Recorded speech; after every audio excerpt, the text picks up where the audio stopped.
Assalamualaikum warahmatullahi wabarakatuh. Alhamdulillah wa syukurillah wassalatu wassalamu ala rasulillah wa la hawla wa la quwata illa billah amma ba'da. Mahasiswa yang berbahagia, Alhamdulillah kita berjumpa kembali. Semoga semuanya dalam keadaan sehat. Kita melanjutkan materi tentang kurikulum sebagaimana sudah kita lakukan di hari-hari sebelumnya. Kita melanjutkan dengan materi instrumen penilaian. Setelah kemarin kita belajar tentang KIKD indikator, tujuan, dan metode, maka langkah selanjutnya yang tidak kalah penting adalah menyusun instrumen penilaian. Penilaian ini menjadi salah satu tahapan dalam pembelajaran yang sangat penting karena penilaian adalah cara untuk mengetahui apakah pembelajaran yang kita lakukan ini berhasil atau tidak. Seberapa efektifkah pembelajaran yang kita lakukan. Efisien atau tidak ini bisa kita lihat dari penilaian. Dan juga untuk mengetahui kemampuan peserta didik, kita juga membutuhkan penilaian. Maka penilaian ini adalah sesuatu yang wajib dilakukan oleh guru ya, karena tanpa ini guru tidak mungkin mengetahui hasil belajar, juga tidak akan mengetahui keberhasilan pembelajaran yang dia lakukan. Nah, untuk hasil belajar kemudian keberhasilan itu nanti dijadikan sebagai acuan atau pijakan untuk melakukan pembelajaran selanjutnya sehingga bisa diperbaiki dan diperbaiki terus-menerus ya berdasarkan hasil penilaian. Nah, dalam term penilaian ya atau istilah-istilah dalam penilaian itu ada 3 istilah. Ya, kita sering mengatakan penilaian, kemudian evaluasi. Ini sering dikatakan secara tumpang tindih ya. Evaluasi itu ya penilaian gitu. Ada yang memahami seperti itu. Penilaian itu ya evaluasi, ada yang memahami begitu. Tapi sebenarnya ini berbeda ya. Ada 3 istilah dalam evaluasi itu ya. Yang pertama adalah pengukuran. Pengukuran itu bukan maksudnya adalah ngukur gatel, itu tidak. Ya, pengukuran karena gatel itu bukan. Pengukuran di sini maksudnya adalah mengukur ya, mengukur kemampuan peserta didik. Ya, sederhananya kalau kamu melakukan tes ya, tes tulis, kemudian kamu memberikan nilai terhadap tes tulis itu, maka itu namanya pengukuran. Ya, itu namanya pengukuran. Jadi mengukur kemampuan siswa melalui tes ya atau non tes dengan kriteria-kriteria tertentu. Itu namanya pengukuran. Nah, setelah ada pengukuran ini ya, jadi setelah kamu membuat tes dan menilai tes itu, memberikan angka-angka ya, memberikan ukuran berupa angka-angka terhadap tes itu, maka nanti kamu melakukan penilaian. Penilaian itu berarti menafsirkan angka-angka itu ya ke dalam sebuah nilai. Jadi setelah angka-angka itu misalnya tes materi fikih angkanya 80 ya. Lembar jawabnya itu kamu kasih nilai 80, maka kemudian kamu nilai 80 itu masuknya itu nilai yang bagaimana? Apakah itu cukup ya? Apakah itu buruk, baik atau baik sekali? Nah, itu namanya penilaian. Jadi menafsirkan hasil pengukuran itu namanya penilaian. Nah, setelah penilaian itu ya, maka nanti ada evaluasi. Evaluasi itu ketika kamu memutuskan apakah peserta didik dengan nilai seperti itu berhasil atau tidak. Ya, ya nanti kalau kamu menaikkan peserta didik itu naik kelas atau tidak naik kelas, itu namanya evaluasi. Ya, tiga, tiga kegiatan ini itu saling berkaitan dan tidak bisa dipisahkan satu sama lain. Ya, pengukuran itu tahap awal. Ya, pertama kali kita melakukan evaluasi itu namanya pengukuran. Ya, memberikan angka-angka terhadap hasil tes itu. Kemudian angka-angka itu kita tafsirkan, kita beri nilai. Nilai maksudnya baik, buruk, cukup, sedang, baik sekali, itu namanya penilaian. Kemudian kita putuskan apakah dari semua nilai-nilai itu apakah nanti peserta didik itu layak atau tidak, berhasil atau tidak, itu namanya evaluasi. Nah, ini saya kira gambaran sederhana dari tiga istilah tersebut ya. Nanti untuk macam-macamnya itu nanti ada mata kuliah sistem evaluasi PAI. Saya kira nanti itu lebih komprehensif. Jadi saya tidak ngomong banyak tentang itu di sini. Itu nanti di sistem evaluasi PAI akan dibahas lebih mendetail. Nah, selanjutnya, ini yang penting untuk diketahui ya. Saya sering menjumpai mahasiswa bahkan guru ini seringkali tidak paham ya, tidak paham bagaimana menerapkan teknik penilaian ya. Mereka seringkali salah posisi ya. Salah posisi menempatkan teknik penilaian. Jadi seharusnya eh, teknik tes tulis itu untuk pengetahuan. Nah, tes tulis itu dijadikan teknik untuk menilai sikap ya. Atau misalnya tes tulis dijadikan teknik untuk menilai keterampilan misalnya. Ya, bisa-bisa saja tapi kurang tepat ya. Tapi kurang tepat. Nah, agar penilaian itu tepat sasaran ya, agar relevan ya, maka tekniknya harus relevan juga. Jadi ketika alat yang kita gunakan ini tidak relevan ya, tidak sesuai ya, maka nanti hasilnya juga tidak sesuai ya. Pisau dapur itu memang untuk memotong ya, tapi hanya untuk memotong sayur, kemudian lauk pauk begitu, tidak bisa untuk memotong pohon, ya kan?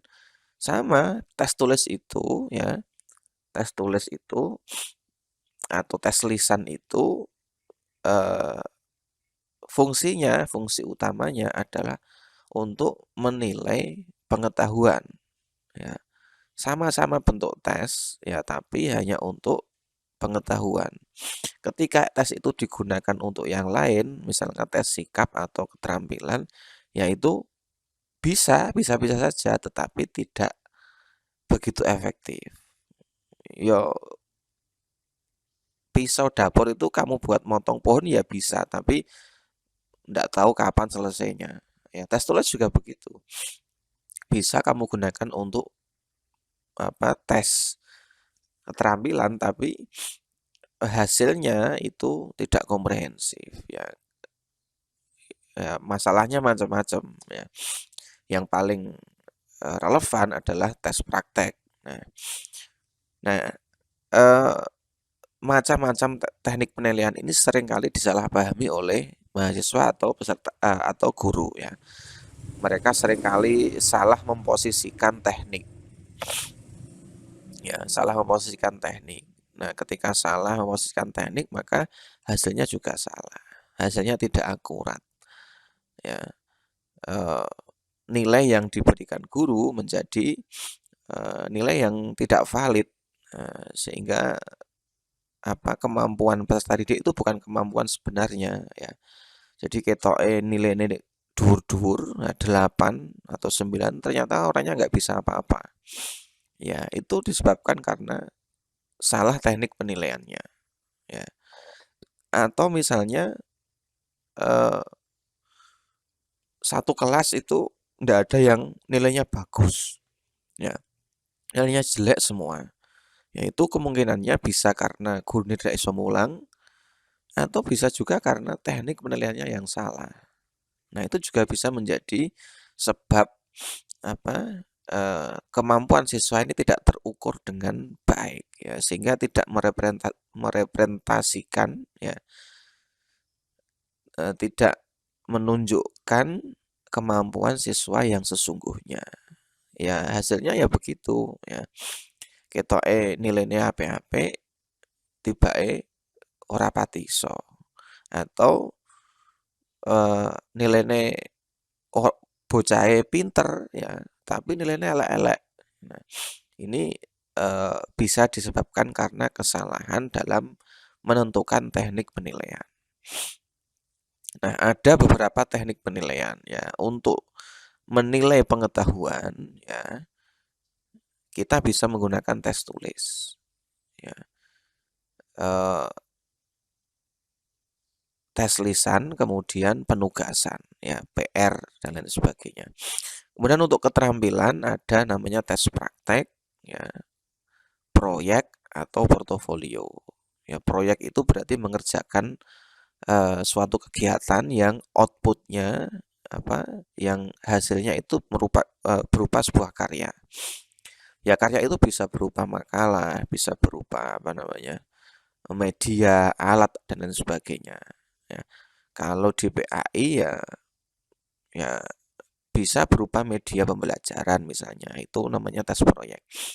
Kemudian untuk menilai sikap ya, kita bisa menggunakan teknik penilaian observasi, kemudian self assessment ya, atau penilaian diri, penilaian antar peserta didik ya, atau penilaian sejawat dan menggunakan jurnal.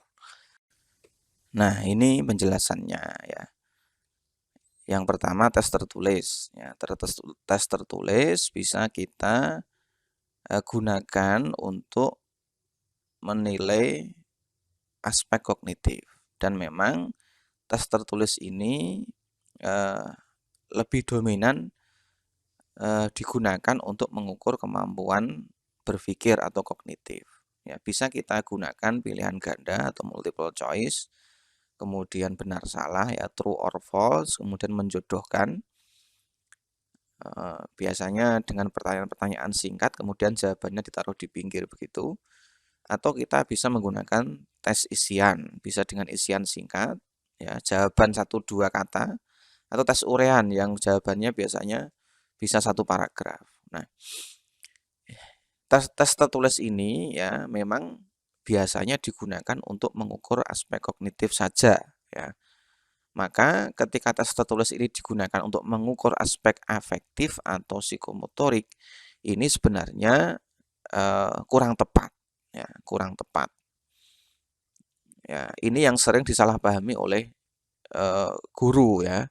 Jadi kebiasaan guru kita itu wis pokoknya tes opo wae ya, kemampuan apa saja itu diukur dengan penilaian tertulis, dengan tes tertulis. Mau itu kognitif, mau afektif, mau psikomotorik, pokoknya tesnya tes tulis ya. Padahal tes tulis itu tidak komprehensif ya, dia hanya mampu merekam kemampuan kognitif saja. Ya jadi semua bentuk tes tulis mulai dari penilaian harian ya. Sekarang tidak ada istilah ulangan harian ya, adanya adalah penilaian harian. Kemudian penilaian tengah semester, PTS, atau PAS ya, penilaian akhir semester, itu semuanya yang dibuat ujian-ujian itu ya, bentuk tes-tes tulis itu semuanya hanya untuk mengukur kognitif. Ya. Semuanya hanya untuk mengukur kognitif. Jadi keliru kalau sebenarnya kita menilai siswa itu dari hasil tes itu saja ya.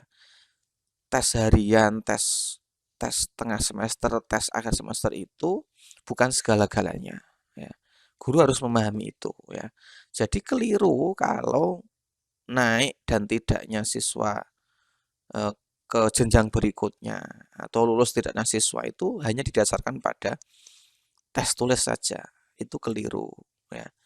Dan itu sudah mendominasi pemikiran guru-guru kita selama bertahun-tahun lamanya ya. Pokoknya sing diarani pinter iku bocah sing iso nggarap tes. Ya. Bocah sing berprestasi itu ya mereka yang nilainya bagus dalam tes. Itu yang mendominasi pemikiran kita selama bertahun-tahun lamanya. Padahal tidak demikian ya. Eh, Pinter itu ukurannya tidak hanya di bidang menjawab tes saja ya.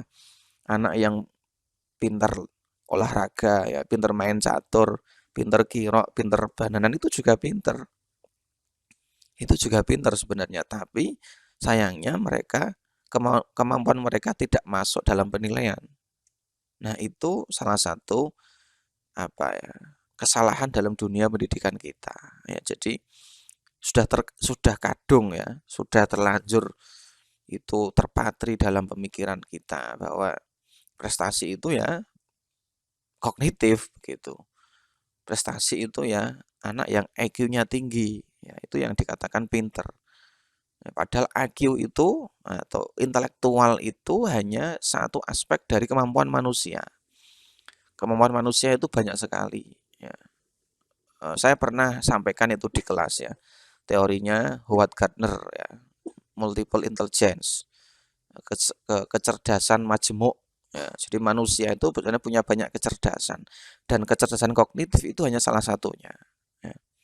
Jadi kemampuan kamu menjawab tes itu hanya salah satu kecerdasan. Di luar itu kamu masih punya banyak kecerdasan. Ya.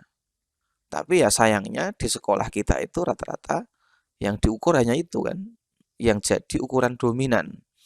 Sehingga nek ujian apa hariane kemudian UTS UAS ku nilainya elek yo, nilainya mesti elek. Iso uga ora munggah.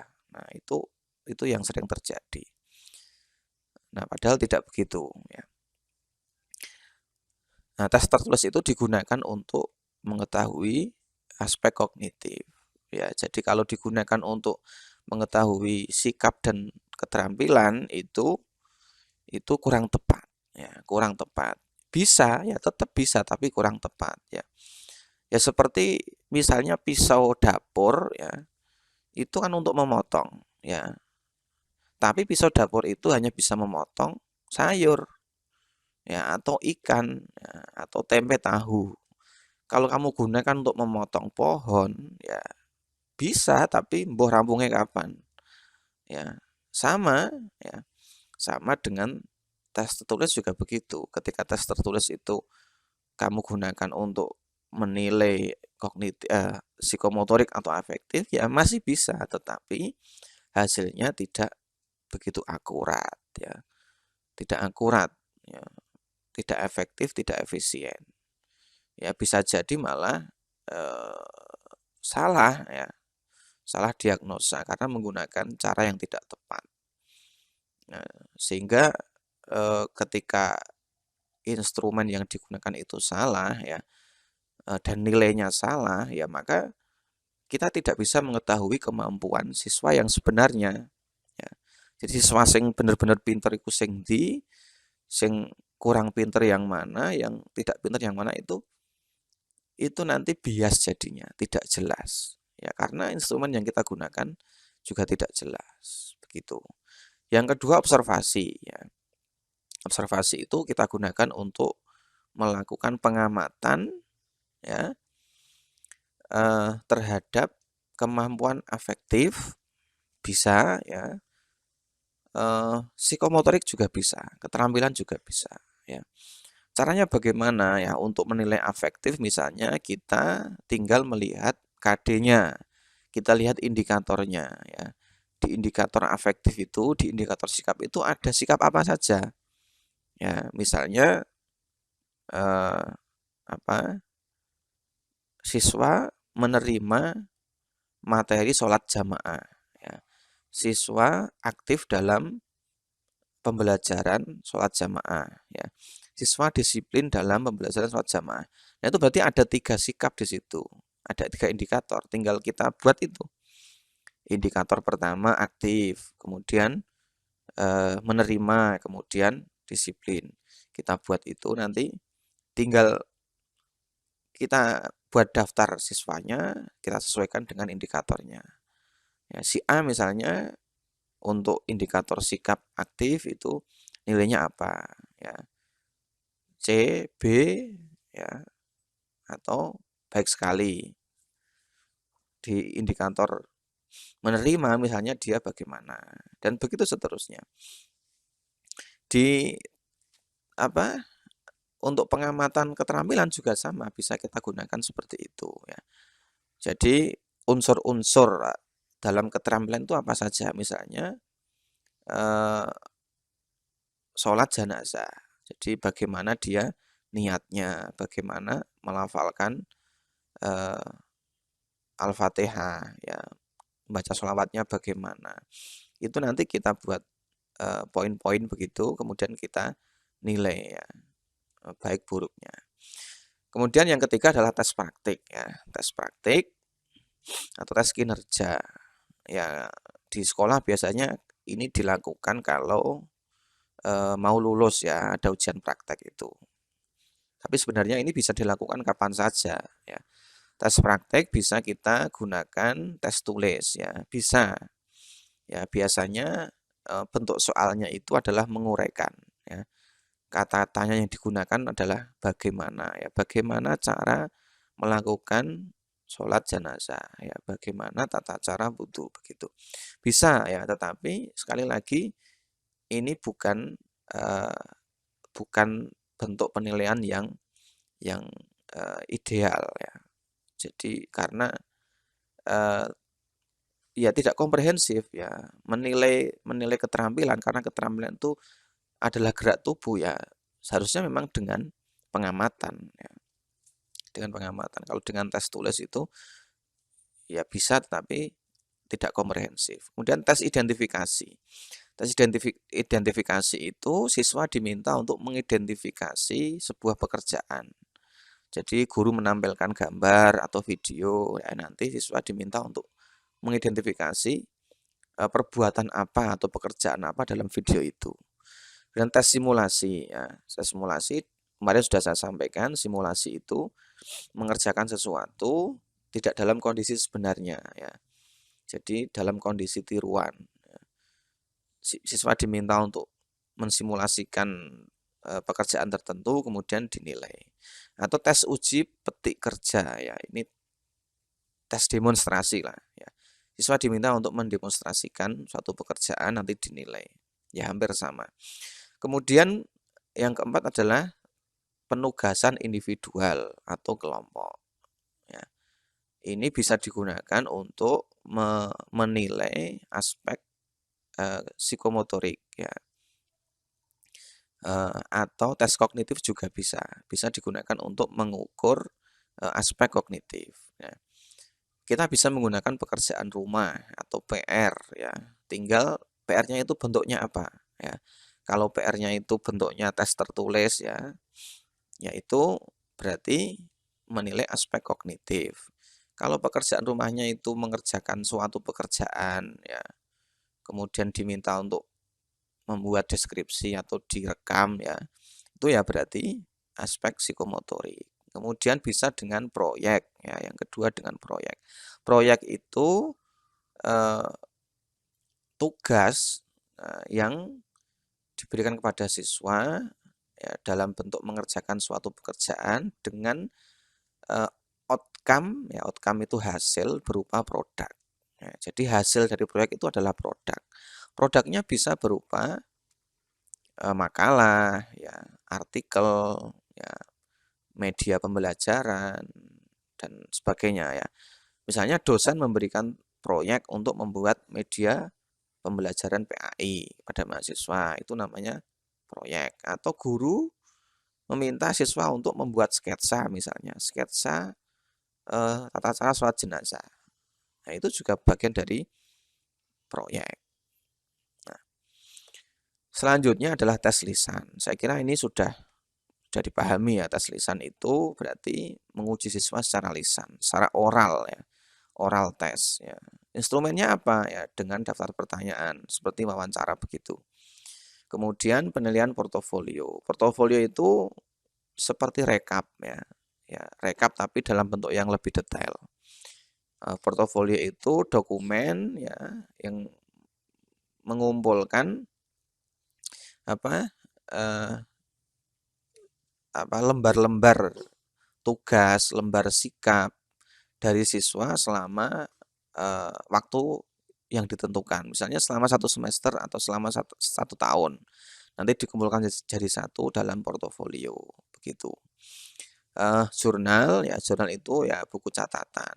Biasanya ini buku catatan ini isinya adalah perkembangan siswa ya. Jadi siswa sudah sampai mana menguasai materi ya. Kemampuannya itu di aspek apa saja ya. Kemudian kalau misalnya itu kurang ya, apa yang dilakukan oleh guru. Nah, itu jurnal ya. Jadi isinya adalah tentang perkembangan pembelajaran itu. Kemudian yang selanjutnya adalah penilaian diri ya. Penilaian diri ini bentuknya seperti angket ya atau kuesioner ya. Jadi guru membuat daftar pertanyaan untuk dijawab oleh siswa sendiri. Ya, bentuknya berupa pertanyaan yang sifatnya itu apa ya? Seperti mengintrospeksi orang lain begitu. Jadi misalnya tema sholat jamaah ya. Nanti kuesionernya ya, guru bisa membuat pertanyaan. Misalnya begini, apakah kamu sholat tepat waktu? Nah, jawabannya misalnya A, selalu, B, sering, C, kadang-kadang, D, tidak pernah. Kemudian pertanyaan kedua, apakah kamu sholat jamaah 5 waktu? Jawabannya A, selalu, B, sering, C, kadang-kadang, D, tidak pernah. Nah, siswa diminta untuk memilih salah satu itu. Jadi bentuknya seperti tes pilihan ganda, tetapi jawabannya itu sama ya. Jawabannya sama. Jadi satu warna jawabannya itu ya tadi selalu, sering, kadang-kadang, tidak pernah. Ya untuk menilai perilaku atau kebiasaan siswa.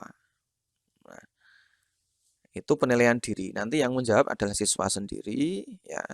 Tentu saja di sini dibutuhkan kejujuran dalam menyampaikan jawaban itu. Jadi guru harus menekankan kepada siswa agar menjawab pertanyaan itu dengan jujur ya. Kalau tidak jujur ya disinilah kelemahannya penilaian dengan bentuk penilaian diri ya. Penilaian afektif dengan bentuk penilaian diri, kelemahannya adalah ketika siswa tidak menjawab dengan jujur. Begitu juga dengan penilaian antar teman atau penilaian sejawat ya. Ini juga riskan untuk dimanipulasi ya. Sama dengan penilaian diri, riskan dimanipulasi.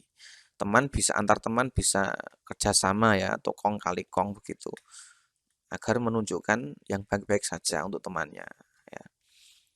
Kalau penilaian diri itu siswa menjawab untuk dirinya sendiri, nah kalau lembar penilaian antar teman itu siswa menjawab temannya dengan model silang ya. Si A menilai si B menilai si C, begitu seterusnya. Nah, makanya disinilah pentingnya guru menekankan kejujuran dalam menyampaikan jawaban dari kedua bentuk penilaian tersebut. Ya, jika tidak jujur ya, maka hasilnya juga tidak valid atau tidak akurat. Nah, itu saya kira bentuk-bentuk penilaian ya, teknik penilaian yang bisa digunakan untuk mengukur aspek kognitif, afektif, dan psikomotorik ya. Yang perlu kita pahami bahwa semua bentuk penilaian ini tidak harus kita gunakan semuanya ya. Kita bisa memilih salah satu ya untuk menilai aspek tertentu. Ya, misalnya untuk menilai aspek kognitif kita bisa menggunakan tes tulis saja ya atau menggunakan penugasan saja. Itu bisa ya. Atau untuk afektif kita hanya menggunakan observasi. Untuk keterampilan kita bisa menggunakan tes kinerja. Itu bisa saja. Akan tetapi lebih baiknya itu kita buat variasi ya, kita kombinasi. Ya, karena setiap tema yang kita ajarkan itu kan tidak mungkin kita lakukan tes yang seragam. Ya, pasti kita membutuhkan variasi karena setiap tema memiliki eh, materi dan karakter yang berbeda-beda. Ya, jadi eh, lebih baiknya kita variasi ya supaya tidak membosankan siswa juga dan dengan variasi itu kita bisa melakukan cek dan recheck. Ya, ya kalau dalam bahasa penelitian namanya triangulasi ya. Jadi kalau instrumen satu misalkan tes tulis ini tidak begitu valid, kita bisa cek dengan penugasan. Sebaliknya penugasan itu bisa kita cek dengan tes tulis. Nah, tes kinerja misalnya bisa kita cek dengan observasi. Begitu ya. Ini untuk menguji keabsahan instrumen yang kita gunakan. Caranya dengan cek dan dicek tadi atau triangulasi itu. Itu jadi intinya tidak kita gunakan semua ya. Kita bisa memilih salah satu dari instrumen yang ada. Itu. Kemudian yang lebih penting lagi ya sekali lagi eh, jangan sampai kita salah memposisikan teknik penilaian ya. Jangan sampai kita menggunakan teknik penilaian tertentu ya, misalnya tes kinerja untuk mengukur afektif ya. Tes tulis untuk mengukur afektif. Ya, jangan sampai seperti itu. Ya, itu yang sering kali terjadi dan saya kira sampai sekarang masih banyak guru-guru yang seperti itu ya. Rata-rata biasanya semuanya digebuk roto karo tes tulis ya. Tumpang tindih dalam melakukan penilaian. Teknik yang digunakan salah, maka hasilnya juga salah ya. Ketika hasil penilaian itu salah, ya maka nanti gambaran kemampuan siswa itu juga tidak komprehensif ya, tidak eh, menggambarkan kemampuan siswa yang sebenarnya. Ya, ya kalau dalam dalam dunia kedokteran itu ya katakanlah salah diagnosa begitu. Guru juga bisa salah diagnosa. Ya, kalau dokter itu salah diagnosa penyakit, guru juga bisa salah mendiagnosa kemampuan siswa. Dan ini juga bahaya ya, bahaya. Ya, bisa jadi kita juga melakukan malpraktek ya. Ketika pembelajaran yang kita gunakan metode yang kita gunakan tidak tepat, kemudian penilaian yang kita gunakan juga tidak tepat, itu juga sebenarnya malpraktek ya. Jadi yang malpraktek itu tidak hanya dokter sebenarnya, guru juga bisa malpraktek. Ya, bedanya kalau eh, dokter itu melakukan malpraktek, itu dia bisa dituntut penjara ya, bisa kena denda. Ya. Tapi kalau guru kan tidak ya. Di dunia pendidikan tidak ada seperti itu ya. Mbah guru mulangi salah, menilainya tidak tepat ya, mendiagnosa kemampuan siswanya juga asal-asalan, itu kan tidak ada yang menuntut ya. Tidak ada orang tua atau wali yang menuntut guru ketika dia salah mengajar anaknya, kan tidak ada. Tapi kalau dokter ya baru salah diagnosa saja itu bisa dituntut penjara. Apalagi kalau malpraktek sampai mati. Tapi guru tidak seperti itu ya. Padahal sama-sama bahaya ya. Kalau dokter itu malpraktek ya, bahayanya itu mungkin di fisik ya. Fisiknya cacat atau maksimal resikonya mati ya. Tapi kalau guru itu bisa jadi lebih berbahaya. Karena yang cacat itu bukan fisiknya tapi pikiran dan mentalnya. Nah, bahaya mana coba? Lebih bahaya mana? Bahaya dokter atau bahaya guru? Ya, makanya jadi guru itu jadi guru yang baik ya. Jadi guru yang baik, yang serius. Sehingga kita tidak malpraktik dengan siswa-siswa kita. Ya, karena ketika salah ya, itu resikonya tidak hanya cacat fisik, tapi cacat yang lebih membahayakan lagi, yaitu cacat pikiran, ya, cacat mental. Dan saya kira eh, banyak terjadi seperti itu, hanya saja itu tidak terekspos, ya. Hanya saja itu tidak disadari oleh banyak orang dan tidak terekspos. Ya barangkali kita, ya saya, kamu itu bisa jadi juga korban malpraktik sebenarnya. Hanya saja kita tidak menyadari saja begitu, ya. Ya, guru bisa salah dalam eh, mendeteksi kemampuan siswa. Ya, kemudian dia salah menyimpulkan kemampuan siswa sehingga nanti menyarankan siswa untuk mengambil misalnya jurusan atau pekerjaan yang tidak sesuai dengan bakatnya. Kan bisa saja. Ya, kamu contohnya misalnya orang seneng PAI kok njupuk jurusan PAI. Ya, siapa yang menyarankan itu? Misalnya gurumu, ya. Berarti gurumu salah diagnosa. Nah, itu juga bisa terjadi, ya, dan itu efeknya seumur hidup loh. Ya, efeknya seumur hidup, dan kalau kamu coba wawancara kepada teman kamu sekelas saja, ya pasti banyak yang begitu. Ya, salah jurusan, ya salah ambil langkah karena awalnya salah diagnosa, ya salah penilaian. Nah, makanya nanti ketika kamu jadi guru, ya usahakan eh, upayakan melakukan pembelajaran mulai dari perencanaan, pelaksanaan sampai dengan evaluasi sebaik mungkin.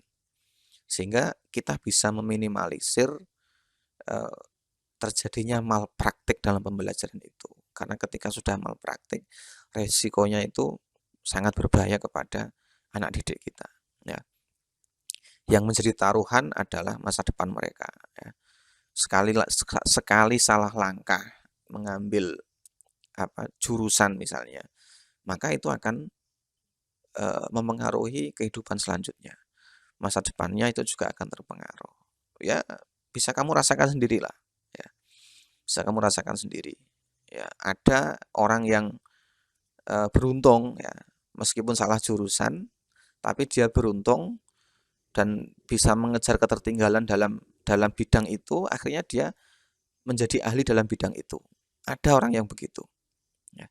Tapi ada juga orang yang salah jurusan, tapi tidak beruntung, ya akhirnya ya begitu, tidak tentu. Ya eh, sarjana pendidikan agama Islam kemudian jadi sales, ya, jadi pegawai bank. Nah, contohnya begitu. Saya kira itu untuk pengantar materi kuliah pada hari ini, dan minggu depan akan kita lanjutkan tentang menyusun instrumen penilaian. Nah, bagaimana nanti caranya menyusun instrumen penilaian sesuai dengan eh, KD dan indikator. Saya kira cukup sampai di sini dulu. Kita akhiri, wallahu muwaffiq ila aqwamit thoriq. Wassalamualaikum warahmatullahi wabarakatuh.